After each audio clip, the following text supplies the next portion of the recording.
Hello students. तो कैसे हैं आप लोग। आशा करता हूं आप लोग अच्छे होंगे। तो स्वागत है आप सबका अपना चैनल केजन क्लासेस 786 पे। तो प्यारे बच्चों, आज मैं इस वीडियो में आपको कक्षा 9 का विषय इतिहास की दुनिया का चैप्टर 3 फ्रांस की क्रांति का हम लोग प्रश्न उत्तर देखने वाले हैं, जिसमें आज हम लोग कैसा प्रश्न उत्तर देखेंगे बच्चा जी। तो इसमें चलिए तो लघु उत्तरीय प्रश्न का प्रश्न नंबर 1 देखते हैं। प्रश्न है, फ्रांस की क्रांति के राजनीतिक कारण क्या थे। फ्रांस की क्रांति के राजनीतिक कारण क्या थे। तो इसका उत्तर देख लेते हैं। उत्तर में है कहता है, फ्रांस के क्रांति के राजनीतिक कारण निम्नलिखित थे, जिसमें सबसे पहला कारण था निरंकुश राजशाही, दूसरा था राज दरबार की विलासिता, तीसरा पॉइंट था प्रशासनिक भ्रष्टाचार, चौथा संसद की बैठक 175 वर्षों तक नहीं बुलाई गई, पाँचवा अत्यधिक केंद्रीकरण की नीति, छठा स्वायत्त शासन का अभाव और सातवां था मेरी अंतोयनेत का प्रभाव। इन्हीं कारणों से फ्रांस की राज्य क्रांति हुई, यानी फ्रांस में क्रांति बढ़ा था। अब हम देख लेते हैं इसका अगला क्वेश्चन। क्वेश्चन नंबर 2 हमारा क्या कहता है। क्वेश्चन नंबर 2 को देखते हैं कि क्वेश्चन नंबर 2 कहता है कि फ्रांस की क्रांति के सामाजिक कारण क्या थे। यानी फ्रांस में जो क्रांति हुआ था उसके सामाजिक कारण क्या थे, एक बार उसको देख लेते हैं। तो देखो कहता है कि उस समय सुनो, उस समय फ्रांस में समाज 3 वर्गों में विभक्त था। पहला, प्रथम स्टेट में पादरी था, दूसरे स्टेट में अभिजात वर्ग जिसको हम लोग कुलीन वर्ग बोलते हैं, और तीसरे स्टेट में सर्वसाधारण, जिसमें कौन कौन आते थे, जिसमें आते थे बड़े व्यापारी, छोटे व्यापारी, किसान, वकील, शिक्षक, है ना, मजदूर, नौकर, सब इसी में आता था। तीसरे स्टेट में ही आता था। फिर आगे लिखना है, प्रथम और द्वितीय वर्ग करों से मुक्त थे। फ्रांस की कुल भूमि का 40% इन्हीं के पास थी। 90% जनता तीसरे स्टेट में थी, जिनको कोई भी विशेष अधिकार प्राप्त नहीं था, और वे अपने स्वामी की सेवा, घर एवं खेतों में काम करना, है ना, डॉक्टर, वकील, जज, अध्यापक भी इसी वर्ग में आते थे, और इन लोगों में भारी असंतोष था, और यही वर्ग क्रांति का कारण बना। ये मुख्य कारण था हमारे फ्रांस की क्रांति में। जो सामाजिक कारण थे ये मुख्य कारण थे। ठीक है, उम्मीद करते हैं आप लोग को अच्छे से दिखता होगा। चलिए हम चलते हैं अपने नेक्स्ट क्वेश्चन की तरफ। क्वेश्चन नंबर हम 3 की तरफ मूव करते हैं। क्वेश्चन नंबर हमारा 3 कहता है कि क्रांति के आर्थिक कारणों पर प्रकाश डालें। तो क्रांति के आर्थिक कारण क्या थे, एक वजह हम उसको ज़रा सा समझ लेते हैं। तो देखो, क्रांति का जो आर्थिक कारण हम उसको पॉइंट बाय पॉइंट बना के बताते हैं। पहला पॉइंट समझना, पहला था कि फ्रांस की आर्थिक स्थिति ठीक नहीं थी, जिसे सुधारने के लिए वहाँ की जनता पर करों का बोझ लाद दिया गया था। यानी वहाँ के जो आर्थिक स्थिति था वो बिल्कुल भी सही नहीं था, और उसको ठीक करने के लिए फ्रांस की जनता पर क्या किया गया था, टैक्स लाद दिया गया था, ताकि वहाँ के आर्थिक में सुधार ला सकें। दूसरा पॉइंट है, कहता है कि करों की विभाजन दोषपूर्ण था।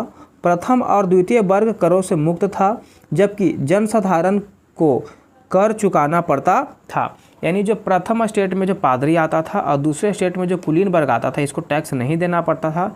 लेकिन बेचारे जो तीसरे स्टेट के लोग थे वो काफ़ी ज़्यादा टैक्स भरते थे, और वो टैक्स भरने में सक्षम भी नहीं थे, लेकिन फिर भी टैक्स भरते थे, तो उनको ज़्यादा परेशानियों का सामना करना पड़ता था। ठीक है, अगला क्वेश्चन हमारा, इसका अगला पॉइंट है, कहता है कि किसानों पर भूमि, धार्मिक कर, सामंती कर आदि लगे थे। दैनिक उपभोग की वस्तुओं पर भी कर देने पड़ते थे। यानी जो दैनिक उपभोग की जो वस्तुएं होती थी उस पर भी बेचारे ये लोग टैक्स भरा करते थे। इसी का हम अगला पॉइंट देखेंगे, ध्यान से समझ लीजिएगा। ठीक है, इसमें और भी पॉइंट है, उसको समझने की कोशिश करते हैं। इसका अगला पॉइंट है क्या, अभी मैंने तो बता दिया अभी आपको कि किसानों, अभी बताया ना कि किसानों पर भूमि, धार्मिक कर, सामंती कर आदि ये सब जो टैक्स है इनको देना पड़ता था। ठीक है, समझ में आ गया होगा, कोई दिक्कत नहीं है। इसका अगला पॉइंट हम लिखेंगे कि क्या है, देखो अगला पॉइंट हमारा है औद्योगिक क्रांति शुरू होने से मशीनों का उपयोग शुरू हुआ और बेरोजगारियों की संख्या बढ़ने लगी। अगला पॉइंट में ये लिखना, क्योंकि औद्योगिक क्रांति का मतलब मशीन वगैरह आया और जैसे ही मशीन आएगा तो अब आदमी काम थोड़ा ना करेगा, मशीन से लोग काम करवाने लगा तो बेरोजगारी बढ़ने लगा। इसके वजह से भी वहाँ पे आर्थिक स्थिति में दिक्कत होने लगा लोगों को, तो क्रांति का एक कारण बना। अगला जो हमारा क्रांति का कारण था वो ये था, क्या था सुनो, कहता है कि अगला पॉइंट है कि व्यापारियों पर अनेक तरह के कर लगाए गए थे। जैसे में देखो कुछ था तो गिल्ड की पाबंदी, सामंती कर, प्रांतीय आयात, है ना, कर इत्यादि। यही इस कारण यहाँ का व्यापार का विकास नहीं हो पा रहा था, इस कारण यहाँ का व्यापार का विकास नहीं हो पा रहा था और ये सभी कारण क्रांति को प्रोत्साहित किया। यानी ये सभी मुख्य कारण थे, ये सभी जो थे वो क्या थे, मुख्य कारण थे हमारे फ्रांस में क्रांति लाने के लिए, क्योंकि हर एक प्रकार का उनको टैक्स देना पड़ता था। एक राज्य से दूसरे राज्य में जाने पर, एक क्षेत्र से दूसरे क्षेत्र में जाने पर टैक्स देना पड़ता था। इन सभी के कारण उनको जो है क्रांति करने की नौबत आई और अंत में उन्होंने क्रांति किया। अब हम चलते हैं अपने क्वेश्चन नंबर 4 की तरफ और हमारा क्वेश्चन 4 कहता है कि फ्रांस की क्रांति के बौद्धिक कारणों का उल्लेख करें। फ्रांस की जो क्रांति था उसके बौद्धिक कारण आखिर क्या थे, हमको उसके बारे में बताना है। तो देखिए ध्यान से समझिएगा। फ्रांस की क्रांति कहता है फ्रांसीसी क्रांति के विषय में कहा जाता है कि यह एक मध्यम वर्गीय क्रांति थी और फ्रांस की स्थिति बड़ी गंभीर थी। इस स्थिति को समझने या स्पष्ट करने में दार्शनिकों ने बड़ा योगदान दिया और फ्रांस के अनेक दार्शनिक विचारक और लेखक हुए और इन लोगों ने तत्कालीन व्यवस्था पर करारा प्रहार किया और जनता के विचारों से गहरे रूप से प्रभावित हुए और क्रांति के लिए तैयार हो गई। इनमें प्रमुख कौन कौन थे सुनो, मॉन्टेस्क्यू, वोल्टेयर और रूसो थे। ये सभी जो थे वे क्या थे, सब प्रमुख थे। मॉन्टेस्क्यू, वोल्टेयर और रूसो ये कौन थे, प्रमुख थे। तो इसको अच्छे से लिख लीजिएगा, ठीक है। अब हम इसी का अगला पॉइंट देख लेते हैं, इसमें और क्या क्या पॉइंट था, थोड़ा मॉन्टेस्क्यू के बारे में समझेंगे। चलो तो ध्यान से समझना है। तो हमारा अगला पॉइंट समझते हैं। आइए, कहता है कि मॉन्टेस्क्यू जो है, क्या बोल रहे हैं हम, मॉन्टेस्क्यू ने अपनी पुस्तक विधि की आत्मा, इनका एक पुस्तक था विधि की आत्मा, में सरकार के 3 अंग कार्यपालिका, विधायिका एवं न्यायपालिका को एक ही हाथ में केंद्रित नहीं होना चाहिए।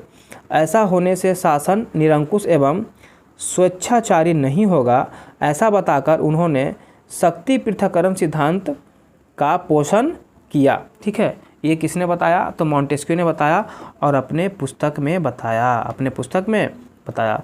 अगला पॉइंट हमारा ध्यान से सुनिएगा। कहता है कि रूसो पूर्ण परिवर्तन चाहते थे और उसने अपनी पुस्तक सामाजिक संविदा में जनमत को ही सर्वशक्तिशाली माना और अतः जनतंत्र का समर्थक था और उन्होंने जनतंत्र का समर्थक का साथ दिया, यानी जनता की इच्छा का वो सम्मान करते थे। अगला पॉइंट को ध्यान से समझिएगा। अगला पॉइंट हमारा है और वो क्या कहता है कि अन्य बुद्धिजीवी जिनमें ददरो प्रमुख थे, यानी अन्य बुद्धिजीवी में कौन प्रमुख थे, ददरो। इन्होंने बृहत ज्ञान कोश के लेखों से फ्रांस में क्रांतिकारी विचारों का प्रचार किया। फ्रांस के अर्थशास्त्रियों क्वेजनों एवं तुर्गों ने समाज में आर्थिक शोषण एवं नियंत्रण की आलोचना की और मुक्त व्यापार का समर्थन किया। यानी इनका कहना था कि व्यापार काफ़ी मुक्त होना चाहिए, किसी बात का इस पर टैक्स नहीं लगना चाहिए, ये सब चीज़ों का इन्होंने आलोचना किया था और अंततः इन सभी की बातों को मान भी लिया जाता है और बाद में इन लोगों के लिए भी नियम कानून बनाया जाता है। अगला क्वेश्चन हमारा है बच्चा जी, ध्यान से समझिए। अगला प्रश्न हमारा है लेटर्स डी कैचेट से आप क्या समझते हैं? लेटर्स डी कैचेट से आप क्या समझते हैं?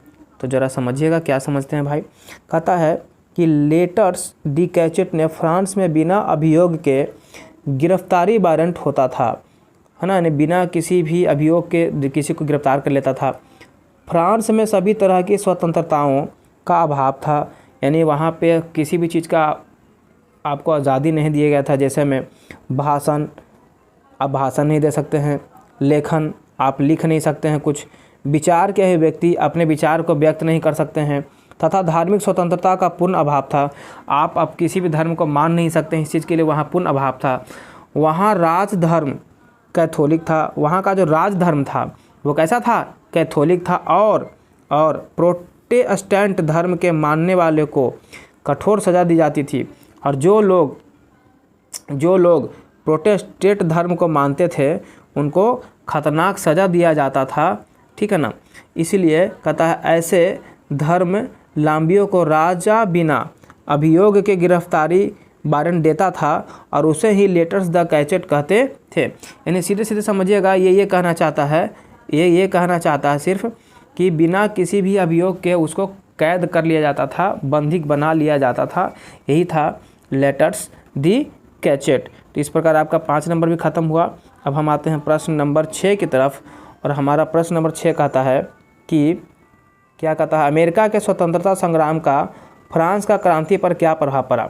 जब अमेरिका में स्वतंत्रता का संग्राम हो गया था तो उस समय फ्रांस की क्रांति पर क्या प्रभाव पड़ा था।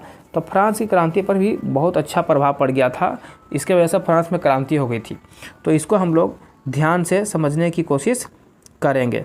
तो आइए हम सबसे पहले समझते हैं। तो कहता है कि देखो, उत्तर है कि अमेरिका के स्वतंत्रता संग्राम का फ्रांस की क्रांति पर बहुत प्रभाव पड़ा, और अमेरिका के स्वतंत्रता संग्राम में लफायते, क्या नाम है, लफायते, है ना, अमेरिका के स्वतंत्रता संग्राम में था एक लफायते, ठीक है ना। तो लफायते के नेतृत्व में फ्रांसीसी सेना ने इंग्लैंड के विरुद्ध युद्ध में भाग लिया था, और उन्होंने वहां देखा था कि अमेरिका के 13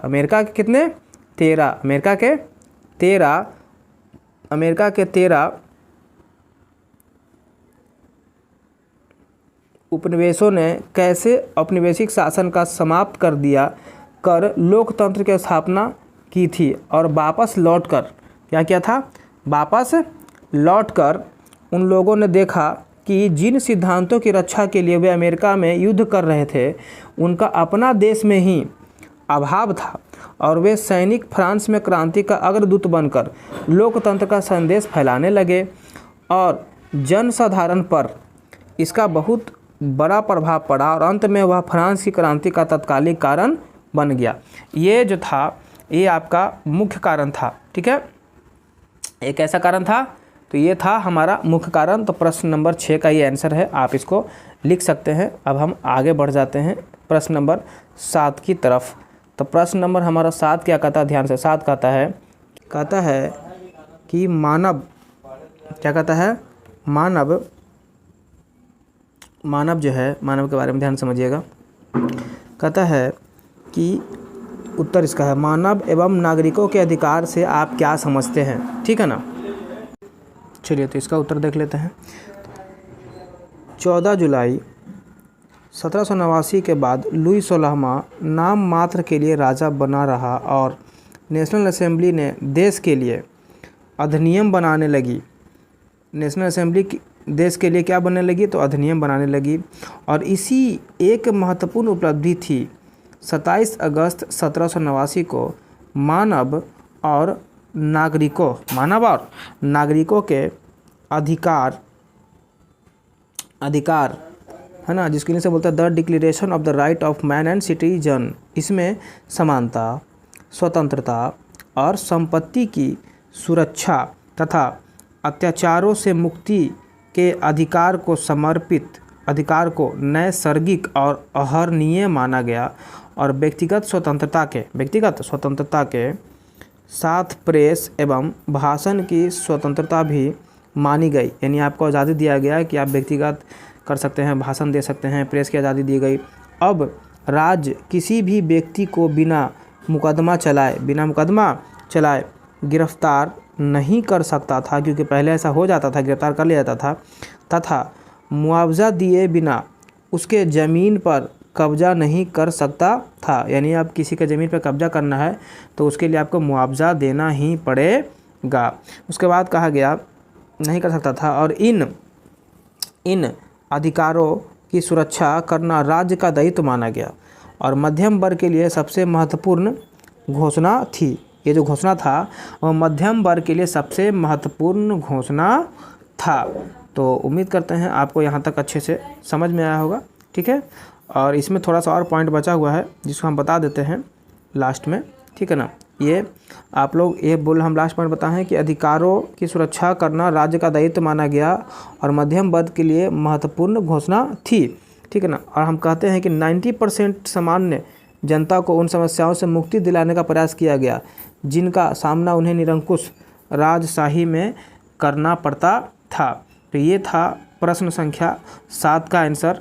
अब हम प्रश्न संख्या 8 की तरफ बढ़ते हैं, और हमारा प्रश्न संख्या 8 जो है वो क्या कहता है समझो। कहता है कि फ्रांस की क्रांति का इंग्लैंड पर क्या प्रभाव पड़ा। फ्रांस में क्रांति हुआ तो फ्रांस में क्रांति होने से इंग्लैंड पे क्या प्रभाव पड़ा, इसके बारे में समझते हैं। तो कहता है कि फ्रांस की क्रांति का प्रभाव सिर्फ फ्रांस पर ही नहीं बल्कि यूरोप के अन्य देशों पर भी पड़ा।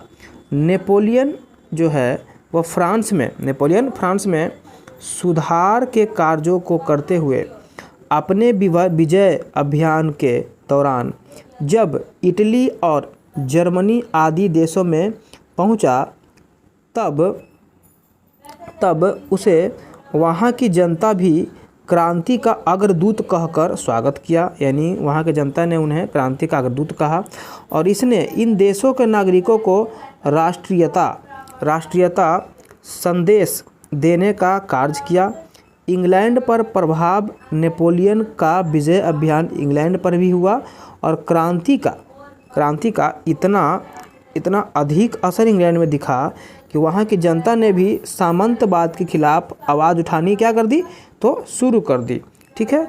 और साथ ही इसके फलस्वरूप सन 1832 ईस्वी में इंग्लैंड में संसदीय सुधार अधिनियम पारित हुआ, जिसके दौरान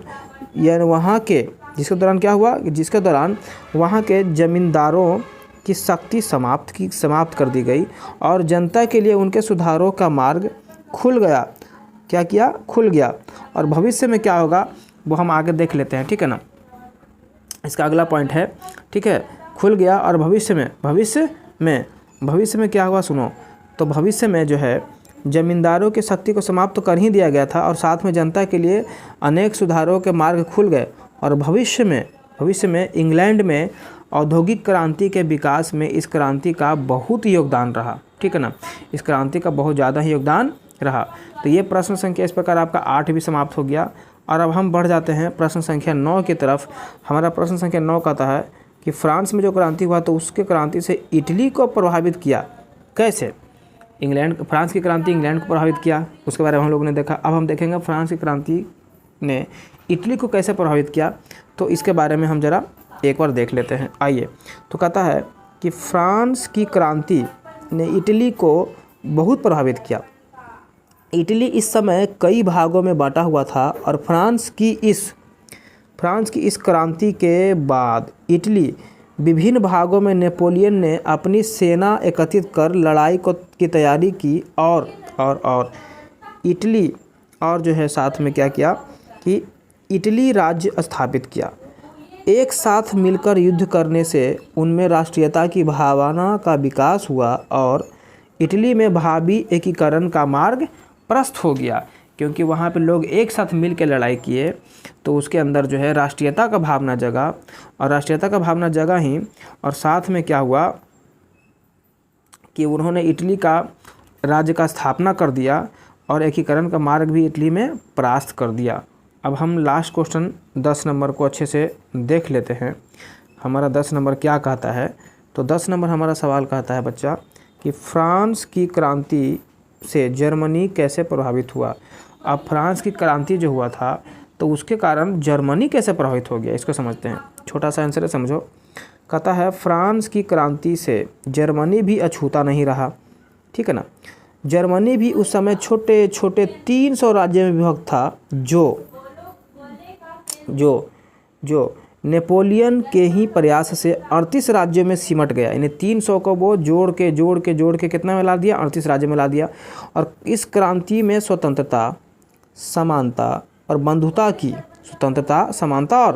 बंधुता की भावना को जर्मनी के लोगों ने अपनाया और आगे चलकर इससे जर्मनी का एकीकरण करने में बल प्राप्त हुआ और आगे चल कर के जर्मनी के एकीकरण करने में इससे बहुत ही फ़ायदा हुआ। तो बच्चों, ये था आपका लघु उत्तरीय प्रश्न जो मैंने आपको इस वीडियो में करवाया है। और इसके बाद आप लोग का डिमांड रहेगा तो हम दीर्घ उत्तरीय प्रश्न भी करवाएंगे। तो आप लोग कमेंट करो कि इस चैप्टर का दीर्घ उत्तरीय प्रश्न चाहिए कि नहीं चाहिए। और अगर क्लास अच्छा लगा है तो क्लास को लाइक करो, शेयर करो, सब्सक्राइब करो और दोस्तों को शेयर करना ज़रूर ना भूलें। और शेयर तो पक्का करें। और 10th का भी तैयारी होता है, आप जाके देख सकते हैं। चलो मिलते हैं नेक्स्ट वीडियो में, तब तक के लिए जय हिंद, जय भारत।